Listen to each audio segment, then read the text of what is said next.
जो यूपीएससी के इंटरव्यू जो लेते हैं स्वर्ण समाज के लोग पूछते हैं तुम्हारा क्या नाम है? हुँ। तो बसंत दास।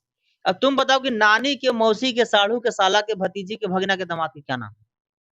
तो ऑटोमेटिक है कि बसंत दास चुप हो जाएँगे। हुँ। आप पूछेंगे उधर दूसरे से कि आपका क्या नाम है? राणा पांडे सिंह। तो गोल्डन पांडे। हुँ। तो बोलेगा कि आपका दादा का क्या नाम है? हुँ। तो Mayank Pandey.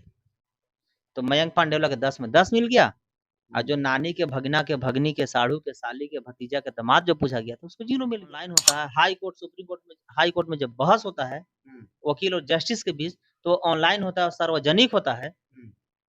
MP, MLA, minister, MLC, Rajya Sabha के सांसद जब शपथ ग्रहण लेते हैं तो सार्वजनिक और ऑनलाइन होता है, लाइव होता है। हुँ। तो फिर ये यूपीएससी के इंटरव्यू लाइव और ऑनलाइन क्यों नहीं? अगर औकात है हुँ। तो यूपीएससी के इंटरव्यू ऑनलाइन कर लेकर दिखा दे। हुँ। मैं दावे के साथ कहता हूँ कि स्वर्ण समाज के लोग यूपीएससी तो बहुत दूर की बात है, चौकीदार के भी कंपटीशन नहीं निकालेंगे। मैं लिख के दे रहा हूँ। दोस्तों, देश की सबसे कठिन परीक्षा यूपीएससी का रिजल्ट घोषित हो चुका है। आज शाम तक जो है यूपीएससी का रिजल्ट आया और रिजल्ट आने के साथ ही टॉप 10 में एक भी एससी एसटी ओबीसी समाज के अभ्यर्थियों का नाम नहीं है। और वहीं आपको बता दूं कि टोटल 958 अभ्यर्थियों का रिजल्ट आउट हुआ है, जिसमें जनरल 317 है, ईडब्ल्यूएस 104 है, ओबीसी 306, एससी 158 और एसटी को 73 जो है ये उनका नंबर है। इतना रिजल्ट उनको मिला है।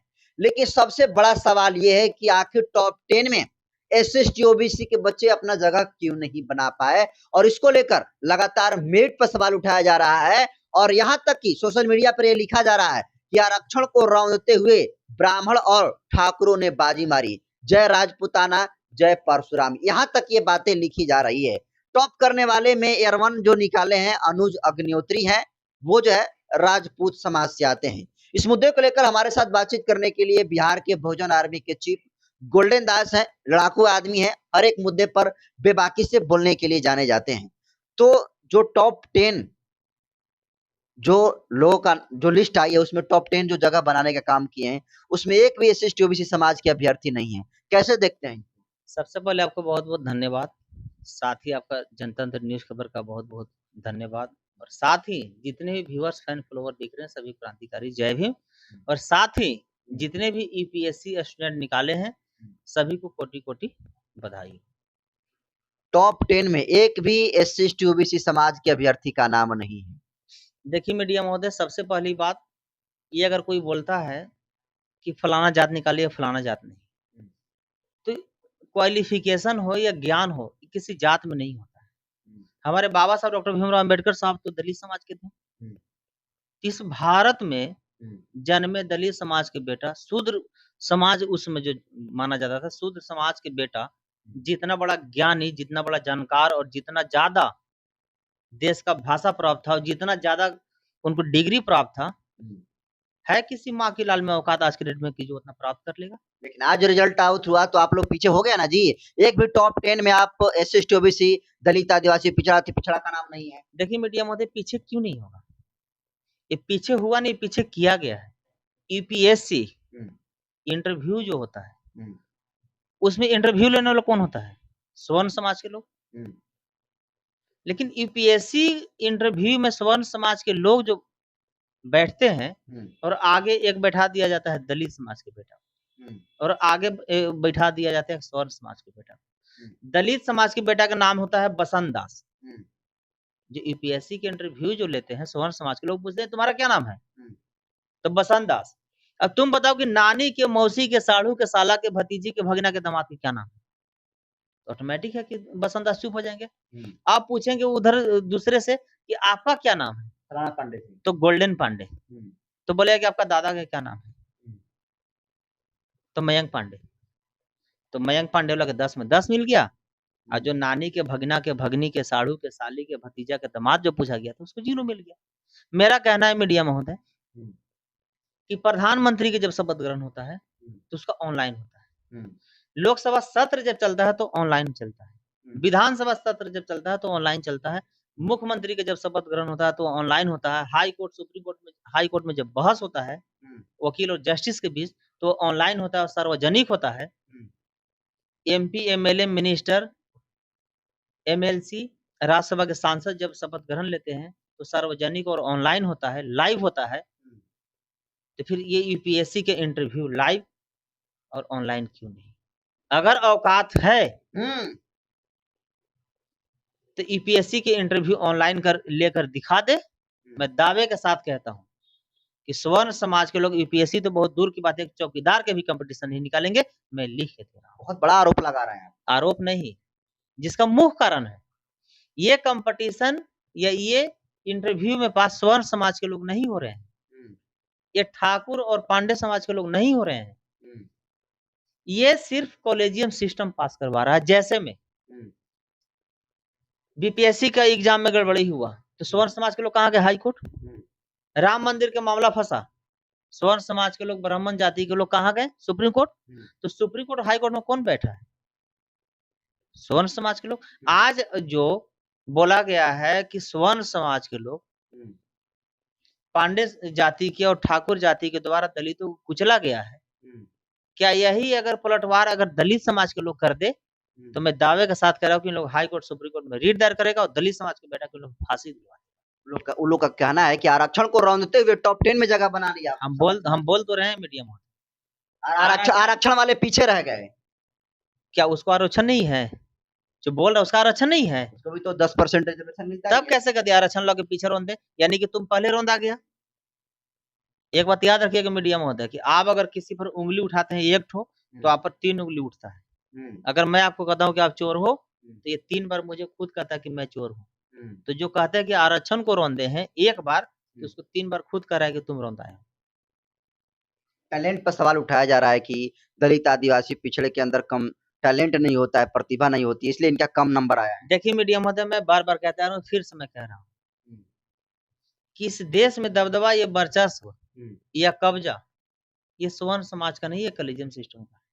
और अंग्रेज से ज्यादा जरूरी भगाना हो गया कॉलेजियम सिस्टम को। जब तक कॉलेजियम सिस्टम को, मनुस्मृति को मानने वाले को, जातिवादी को, ब्राह्मणवादी को संविधान के जूता से जुतिया कर इस देश से नहीं भगाया जाएगा, तब तक भारत आजाद नहीं, तब तक बहुजन समाज के लोग आजाद नहीं होंगे। हम बोल तो रहे हैं कि हमारे इस देश के वो पिछड़ा, अति पिछड़ा, दलित, आदिवासी समाज के बेटा मुख्यमंत्री हो, आईएएस हो, आईपीएस हो, मिनिस्टर हो, एमएलए हो, सांसद हो, कोई आजाद नहीं है, सब गुलाम है। और सिर्फ एक ही कारण है, दलित, पिछड़ा, अति पिछड़ा, आदिवासी समाज के बेटा बेटी के दिमाग में एक ही बात है कि अगर स्वर्ण समाज के साथ अगर कुछ हम अगर सही सवाल करते हैं या सही सवाल का सही जवाब देते हैं तो हमको हाई कोर्ट और सुप्रीम कोर्ट में ये रीट दायर करेगा और मुझे वहां बुलवाएगा। और हाई कोर्ट और सुप्रीम कोर्ट के जो जातिवादी, जो मनुस्मृति को मानने वाले, जो कॉलेजियम सिस्टम से जो चुने गए हैं, उन लोग के जूता पर मेरा नाक रगड़ाया जाएगा। इसलिए जब तक भारत के बहुजन समाज के लोग एकजुट होकर और कॉलेजियम सिस्टम के खिलाफ क्रांति और आंदोलन नहीं करेंगे, तब तक भारत गोरों से तो आजादी हो गया, चोरों से आजादी नहीं होगा। मैं लिख के आपका ये कहना है कि आज भी जो है द्रोणाचार्य हैं बैठे जो एकलव्य एक अंगूठा काट। देखिए मीडिया महोदय, हम पाखंडवाद, रूढ़िवाद, आडंबर, एक एग्जाम्पल कहा जाता है। एग्जाम्पल आप भविष्य के क्यों बता रहे हैं? वर्तमान के बताइए ना, वर्तमान के बताइए। इंटरव्यू में आपका ये कहना है कि जात को देखकर नंबर काट लिया। बिल्कुल, जात के देख के नंबर काटा जा रहा है। जात के देखकर मलाईदार आईएएस आईपीएस को जिला दिया जा रहा है। जात को देखकर दरोगा को थाना दिया जा रहा है। जात को देखकर सस्पेंड किया जा रहा है। जात को देखकर बर्खास्त किया जा रहा है। जात को देखकर छुट्टी दिया जा रहा है। इतना ही नहीं, मैं जेल से आया हूं ना। सबसे ज्यादा अगर शोषित है पब्लिक से ज्यादा तो है पुलिस। ये यूपीएससी की बात हो रही है। यूपीएससी में कोई जातिवाद नहीं होता। यूपीएससी बहुत ही साफ सुथरा, निष्पक्ष जो है वो एग्जाम कराता है और रिजल्ट भी आउट करता है। और वहीं जो यूपीएससी पास किए अभ्यर्थी आईएएस बनकर आपकी सेवा करेंगे, उसमें कोई जातिवाद नहीं होता है। हमको एक भी यूपीएससी के इंटरव्यू लेने वालों का नाम बता दीजिए जो दलित, अति पिछड़ा, आदिवासी, पिछड़ा के बेटा नहीं। तब कैसे आप बता रहे हैं निष्पक्ष? और ये मैं निष्पक्ष मैं ये नहीं बता रहा हूँ, मैं जातिवादी पे या स्वर्ण समाज पे या ब्राह्मणवादी पे मैं आरोप नहीं लगा रहा हूँ। ये अंग्रेज चलने जाने का चले गए, वो साफ शब्दों में बोल के गए थे कि ब्राह्मण जाति में न्याय चरित्र नाम का चीज है ही नहीं। जो बोल के गए थे वो हम लोग के देखने के लिए मिल रहा है। अगर ब्राह्मण जाति के खून में अगर न्याय चरित्र होता तो ईजीसी कानून पर रोक नहीं लगता। अगर ब्राह्मण जाति के न्याय चरित्र अगर खून में होता तो 2 अप्रैल 2018 में SC/ST एक्ट के साथ छेड़छाड़ नहीं किया। तो टैलेंट होता है दलित आदिवासी पिछड़े में, बशर्ते उनका नंबर काट लिया जाता है। हम बोल तो रहे हैं कि इस देश में शिक्षित या क्रांतिकारी बहुजन समाज के बेटा से ज्यादा कोई आज तक पैदा इस धरती पर हुआ ही नहीं। अगर होता तो इतिहास देखिए ना, हमारे बाबा साहब कितने बड़े ज्ञानी शिक्षित, हमारे मान्यवर कांसी राम साहब भी एक बहुत बड़े IAS थे, APJ अब्दुल कलाम साहब बहुत बड़े साइंटिस्ट थे, हमारे ऊधम सिंह बहुत बड़े क्रांतिकारी थे। किस क्रांतिकारी, किस शिक्षित और किस क्वालिफिकेशन, किस अभ्युदयमानी और ज्ञान की बात करना चाहिए? बस मौका मिलता है तो दलित पिछड़े दिखाते हैं। बिल्कुल। देखिए, गोल्डन दास ने साफ तौर पर जो है चेतावनी देने का काम किया है और कहा है कि जो इंटरव्यू होता है उसमें पारदर्शिता लाई जाए, तब दूध का दूध और पानी का पानी होगा और तब भी टॉप 10 में दलित आदिवासी पिछड़े का नाम आएगा। गोल्डन दास के इन तमाम मुद्दे पर बातचीत के संवाद को कैसे देखते हैं, अपनी प्रतिक्रिया कमेंट सेक्शन में जरूर दीजिए। बहुत बहुत धन्यवाद।